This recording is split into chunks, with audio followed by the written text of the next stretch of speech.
Habang naglalaro, hindi naman maiwasan ni Gab ang magnakaw ng tingin kay Camila. Biglang dumating si Edward, ang kaibigan nito na mahilig din magkasino. Edward, nandito ka pala. Ang tagal mong nawala. Oo, kahapon lang. Umuwi kasi ako sa amin. Sagot nito. Ganun ba? Sige, laro muna tayo. Sandali lang, kukuha muna ako ng maiinom natin. Pumunta nga ito kay Camila. Excuse me, dalawang bear. Tigis sa kami. Pakihatid na lang. Cashier po ako dito, sir. Ipapahatid ko na lang po ang order ninyo. Paliwanag nito. Gab, tingnan mo. Magandang bagong cashier. Sabi nito. Huwag mo munang pakialaman yan. Akin na yan. Naunahan pala ako. Iba ka talaga, Gab. Ang bilis mo.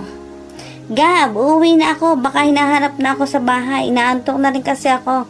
Sabi ni Alexa. Teka, paano ba to? Hatid ko muna ang pinsan ko, Edward. Babalik ako, agad ako, ha? Hintayin mo muna ako. Huwag kang aalis. Sige. Saka sila lumabas at hindi nagpaalam kay Camila. Paglingon ng Camila, wala na si Gab. Nasaan naman kaya ang Gab na yon? Gabi-gabi, iba't ibang babae na lang ang dinadala nito sa kasama. Sabi mo pa, lapitin ng babae, ang gwapo kasi. Habang hinihintay ni Edward si Gab ay lumapit ito kay Camila. Hi, I'm Edward. Pakilala nito sa akin. Camila, mamaya na tayo mag-usap. Sir, busy po kasi ako. Sagot ko kay Edward. Don't worry, naiintindihan ko. Sige, pwede na. Hindi na ako busy. Kailan ka nagsimulang magtrabaho dito? Hindi kasi kita napapansin. Sagot nito. Bago lang din, wala pang 1 taon. Madami bang nagsabi sa'yo na maganda ka? Tanong nito sa akin. Ha? Meron na rin. Maya-maya dumating na si Gab at nakita niya nakipagkwentuhan si Edward kay Camila. Nadidisturbo ko ba ang pag-uusap niyong dalawa? Sabi nito. Gab, wala lang. Nagtatanong lang naman Ako kay Camila kung kailan siya nagsimula dito. Hindi ko siya nakita. 2 taon na rin kasi akong hindi nagpupunta dito. Sige na, maglaro na tayo. Baka nadidisturbo na natin si Camila sa trabaho niya. Saka sila umalis at naglaro ulit.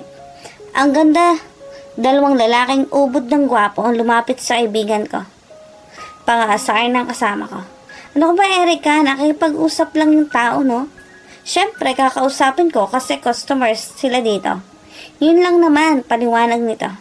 Okay, iba talaga ang kaibigan ko. Di ba sinabihan na kita na sa akin lang si Camila, paalala nito sa kaibigan. Nakikipag-usap lang naman ako sa kanya. May mali ba doon? Sige na. Hindi na ako lalapit pa kay Camila. Good. Nagkakaintindihan tayo. Pagkatapos nilang maglaro, umuwi na si Edward. At yung iba na rin ay umuwi na rin. Pero si Gab, hinihintay pa rin niya si Camila. Matagal ka pa ba? Tanong nito. Sino ba naman may sabing intayin mo ako? Sarcastic ang sagot nito. Salamat ka pa nga. Hinihintay kita. Di sana, sumama ka na rin sa kaibigan mo. O doon sa nobya mo o pinsan mo. Ganon. Ikaw na nga ang ihahatid. Ikaw pa tong ayaw at galit. Sige, uwi na ako. Bye. Umalis na nga si Gab at parang nangihinayang ako dahil mahirap makasakay. Ayun tuloy nagalit. Kung ako sa'yo, huwag mo nang sungitan. Kaibaganin mo na lang para makalibre ka ng sakay. Sabi ng kaibigan ko si Erica. Siguro napasobra lang ako. Aaminin ko na hindi nga maganda ang inasal ko sa kanya. Baka kasi tuluyan na akong mahulog sa kanya tapos iiwanan din naman ako sa ere. Advance ka masyadong mag-isip, no? Hindi mo pa talaga kilala si Gab. Tama, napaka-judgmental ko na tao.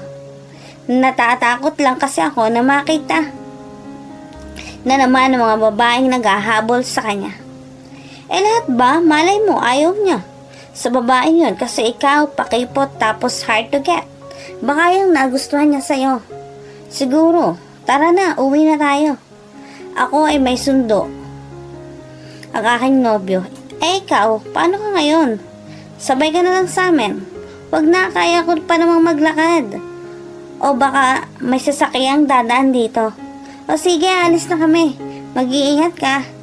Saka na umalis si Erica kasamang boyfriend niya. Ako naiwan sa daan.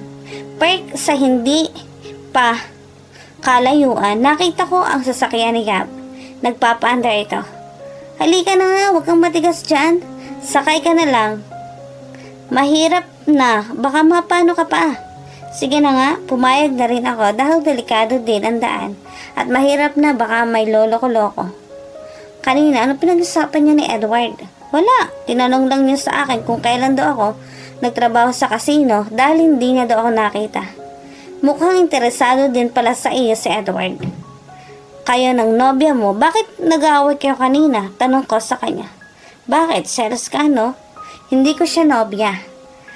Ano yung kagabi? Kung maglandi nga sa'yo, daig pa ninyo mag-asawa. Nagseselos ka nga. Bakit naman ako magseselos? Bakit? Nobya mo ba ako? Hindi, pero malapit na. May pag-asa ba kung maliligaw ako? Asa ka pa. Nang biglang huminto ang sasakyan at hinalikan ako. Wala din naman ako sa pag-asa. Gab! Tinugod ko naman ang halik ni Gab. Matagal na din kaming naghalikan bago kami bumitaw sa isa't isa. Bakit mo naman ginawa yon? Sabi mo walang pag-asa, kaya daanin na lang natin sa madalian. Pero halata namang gusto mo. He's a good kisser at napakabango pa. Habang pinagmamasdan ko ang kanyang mata, nakikita kong seryoso siya. Camila, nandito na tayo. Tawag sa akin ni Gab habang natulala pa rin dahil sa ginawa niya. Nandito na pala ako, salamat. Sana hindi ka makatulog sa halik ko. Ewan ko sa'yo. Pagdating ko sa loob ng kwarto, hindi pa rin maalis. Ang mga labi ni Gab, pilit kong kinakalimutan ang ginawa niya at iniisip ko na lamang na ginawa niya yon dahil gusto lamang niya siguro akong maniwala na may gusto siya sa akin. Kinabukasan maaga nga itong tumawag sa akin. Hello, ano na naman? Kumusta ka na, Camila? Okay naman ako. Nakatulog ka ba kagabi? Kumusta naman ang halik ko sa'yo? Masarap ba? Kung akala mo gusto ko yung halik mo, nagkakamali ka. Tsaka binaba ang cellphone ko. Ano kaya nangyari doon? Bigla na lang akong binabaan ng tawag. Kukulitin at kukulitin kita, Camila. Hanggang maging akin ka na. Si Papa tumatawag. Hello, Papa. Kumusta ka na dyan, iho? Wala ka bang balak na sumunod dito sa Amerika? Dad, I'm okay at gusto ko dito. Napaka-boring ng life dyan. Pero anak, kailangan kita. Humihina na ang papa mo. Ikaw na ang magpapatuloy ng business natin. Dad, pag-iisipan ko po ha. Kumusta na po pala ang mama? Alam mo naman ang mama mo, simula nang dumating kami dito, halos araw-araw na lang pumupunta sa mga kaibigan niya. Kaya kailangan kita dito. Kawawa ka naman pala, Dad. Sige. Lang po, may ayusin lang po muna ako dito. Saka po pupunta ako ng US. Aasahan kita, anak. Saka binaba ang tawag ng biglang kumatok at binuksan ang pinto nito sa kwarto. Kumusta? Gwen, anong ginagawa mo dito? Ikaw na naman. Ilang beses ko bang sasabihin sa'yo na hindi kita gusto? May iba na akong gusto. Sino nagpapasok sa kanya? Sir, mapilit po ang nobya nyo. Hindi ka pa talaga nagbabago. Babaero ka pa rin. Sabi ni Gwen, ang ex-girlfriend nito. Ex-girlfriend, matagal na tayong wala. Bakit ka bumalik? Sa tingin mo, papayag ako na basta mo na lang ako baliwalain? Sir, may naghahanap daw sa inyo, girlfriend din daw ninyo. Sabi pa ng isa nitong yaya. Ano? Wala akong girlfriend. Ano bang nangyari sa mga babaeng to? So, anong tawag mo sa amin? One night stand? Please get out. Manang, huwag po kayo magpasok dito ng kahit sino po. Kahit sabihin nilang lahat na nobya ko sila. Opo, sir. Gwen, I'm sorry. Tanggapin mo na kasi na wala na tayo. Hindi ko basta-basta matatanggap, Gab. Magkikita pa tayo. Alexa, bakit ka nandito? Alam mo, Gab, nagbago ka na. Sabi ng pinsan nitong si Alexa. Kaya nga, nagbabago na ko eh. Ewan ko. Para silang ewan. Basta-basta na lang nagpapakita.